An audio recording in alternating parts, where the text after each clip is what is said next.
মোস্তাফিজুর রহমান ভূঁইয়া দীপু তার নিপুণ হাতের ছোঁয়ায় রূপগঞ্জকে সাজাবেন। বিশেষ করে তার একটা স্বপ্ন রয়েছে রূপগঞ্জে, যে স্বপ্নের রূপগঞ্জ গঠন করবে।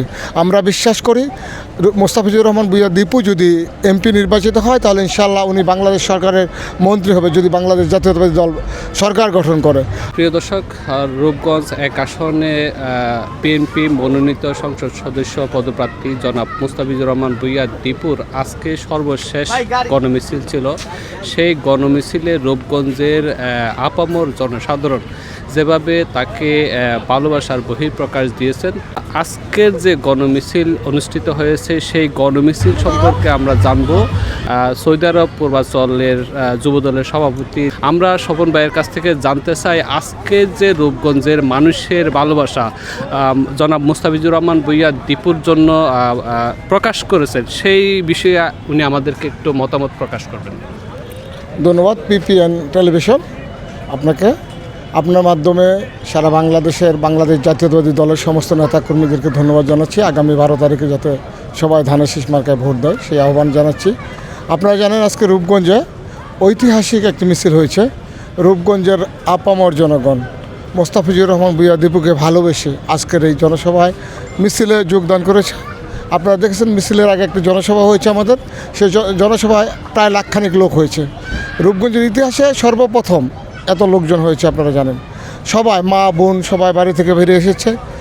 আপনারা দেখেছেন মার্কেটে আমরা যে রাস্তা দিয়ে গেছি সেই রাস্তার দুই পাশে বিভিন্ন ছাদের থেকে আমাদেরকে যারা ছিল উৎসর্গ জনগণ দেখেছে মিছিলটা এবং সবাই সমর্থন দিয়েছে।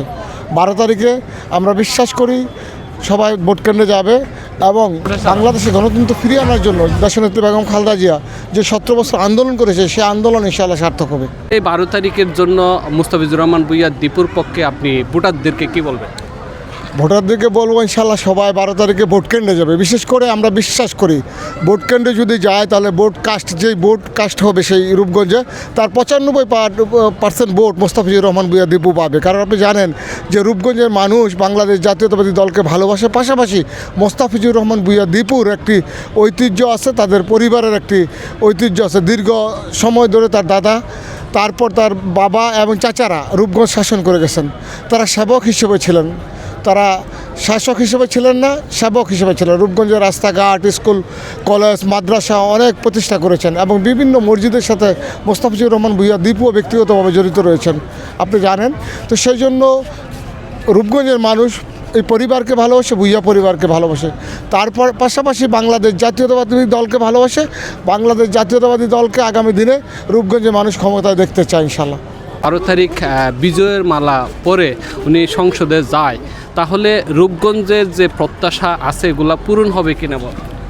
অবশ্যই হবে ইনশাআল্লাহ প্রত্যাশা। আমরা জানি যে মোস্তাফিজুর রহমান ভূঁইয়া দীপু তার নিপুণ হাতের ছোঁয়ায় রূপগঞ্জকে সাজাবেন। বিশেষ করে তার একটা স্বপ্ন রয়েছে রূপগঞ্জে, যে স্বপ্নের রূপগঞ্জ গঠন করবে। আমরা বিশ্বাস করি মোস্তাফিজুর রহমান ভূঁইয়া দীপু যদি এমপি নির্বাচিত হয় তাহলে ইনশাআল্লাহ উনি বাংলাদেশ সরকারের মন্ত্রী হবে, যদি বাংলাদেশ জাতীয়তাবাদী দল সরকার গঠন করে। আর মোস্তাফিজুর রহমান ভূঁইয়া দীপু তার যেই দক্ষতা, সেই দক্ষতা দিয়ে রূপগঞ্জকে রূপের মতো করে গড়ে তুলবেন এই বিশ্বাস রয়েছে। পাশাপাশি আপনি জানেন মোস্তাফিজুর রহমান ভূঁইয়া দীপু ইতিপূর্বেই মাদকের বিরুদ্ধে যুদ্ধ ঘোষণা করেছেন, পাশাপাশি সন্ত্রাস দমন করার জন্য কাজ করে যাচ্ছেন, শিক্ষা প্রতিষ্ঠানগুলোতে কাজ করে যাচ্ছেন এবং আপনারা জানেন যে হসপিটালের ফ্রি মেডিকেল টিম, বেশ কয়েকটি ফ্রি মেডিকেল টিম ইতিপূর্বেই উনি রূপগঞ্জে এনেছেন, আপনি দেখেছেন। পাশাপাশি উনির যে স্বপ্ন যে রূপগঞ্জে যে একটা সরকারি মেডিকেল রয়েছে সেই মেডিকেলকে আমরা শুধু সার্টিফিকেটের জন্য মেডিকেলে যাই। আমরা মোস্তাফিজুর রহমান ভূঁইয়া দীপুর সাথে আজকেও আমি ঢাকা থেকে যখন এসেছিলাম গাড়িতে করে উনি আলোচনা করতেছিল যে এই যে হসপিটালটা সরকারি হসপিটাল রয়েছে এই হসপিটালকে উনি উন্নত সেবায় প্রতিষ্ঠিত করবেন ইনশাআল্লাহ। সেই 20 সিটের সেই যে হসপিটাল তাকে 200 সিটে উন্নতি করবেন এবং সত্যিকার অর্থে মানুষ যাতে সেইখানে চিকিৎসা নেয় এবং মোস্তাফিজুর রহমান ভূঁইয়া দীপুও সেইখানে চিকিৎসা নেওয়ার আশা ব্যক্ত করেছেন। দীর্ঘ 15 বছর রূপগঞ্জকে শাসন করেছে বহিরাগত একজন লোক। এখন রূপগঞ্জের মানুষ উল্লাসিত একজন রূপগঞ্জের সন্তানকে বিএনপি ধানের শীষের মনোনয়ন দেওয়ায়। এখন দীপু ভাই যদি এমপি নির্বাচিত হয় তাহলে আপনার রূপগঞ্জের 15 বছরের যে হারানো গৌরব এটা কিভাবে ফেরাবেন একটু? হারানো গৌরব ফিরে পাওয়ার জন্য আপনি জানেন যে প্রথম দিন থেকে ইতিপূর্বে তারেক রহমান বিভিন্ন জায়গায় বলতেছে 13 তারিখ থেকেই আমাদের দল কাজ করা শুরু করবে ইনশাল্লাহ। আপনি জানেন যে দায়িত্ব তো সরকার হয়তো 17-18 তারিখের দিকে শপথ গ্রহণ করাবেন, তারপর দায়িত্ব দিবেন। দায়িত্ব পাওয়ার আগেই মুস্তাফিজুর রহমান ভূঁইয়া দীপু কাজ শুরু করেছেন। তার যে কর্মী বাহিনী রয়েছে, তার যে নেতৃবৃন্দ রয়েছেন, সবাই রূপগঞ্জে কর্মঠ, সবাই দক্ষতার পরিচয় দিয়ে বিভিন্ন জায়গায় কাজ করে যাচ্ছেন। আমরা বিশ্বাস করি উনি মনের ভিতরে একটা স্বপ্নের রূপগঞ্জ গড়ার একটা প্রত্যয় রয়েছে। সেই স্বপ্নের রূপগঞ্জটা তিনি নিখুঁত হাতের মাধ্যমে করবেন। আপনি ইতিপূর্বে ঢাকা শহরে দেখেছেন উনি ডেভেলপারের ব্যবসা করে। ঢাকা শহরে বড় বড় বিল্ডিংগুলো আপনি দেখেছেন যে মুস্তাফিজুর রহমান ভূঁইয়া দীপু এগুলো তৈরি করেছে, অনেক বিল্ডিংই। সেই সব বিল্ডিংয়ের ভিতরে আপনি গিয়ে দেখেন যে কত সুন্দর ডিজাইন করেছে, কত নিখুঁত ডিজাইন করেছে। আমি বিশ্বাস করি রূপগঞ্জকে উনি স্বপ্নের মতো করে সাজাবেন। আগামী আমাদের যে তরুণ প্রজন্ম তাদের ভাগ্যযোগ্য একটা রূপগঞ্জ করে তুলে যাবেন।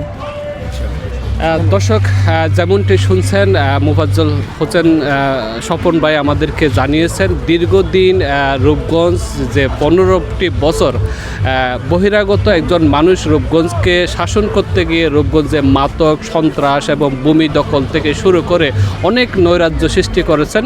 এই নৈরাজ্য থেকে রূপগঞ্জবাসীকে বাঁচানোর জন্য জনাব মুস্তাফিজুর রহমান ভূঁইয়া দীপুকে জনাব তারেক রহমান রূপগঞ্জের জন্য সিলেক্ট করেছেন। উনি যদি রূপগঞ্জের মানুষের ভোটে এবং মানুষের ভালোবাসায় এমপি নির্বাচিত হয়, তাহলে আমরা আশা করি রূপগঞ্জের সমস্ত মানুষের যে আশা আকাঙ্ক্ষা এগুলা রূপগঞ্জের সন্তান হিসাবে জনাব মুস্তাফিজুর রহমান ভূঁইয়া দীপু উনি একটি সুন্দর আধুনিক রূপগঞ্জ উপহার দিবেন।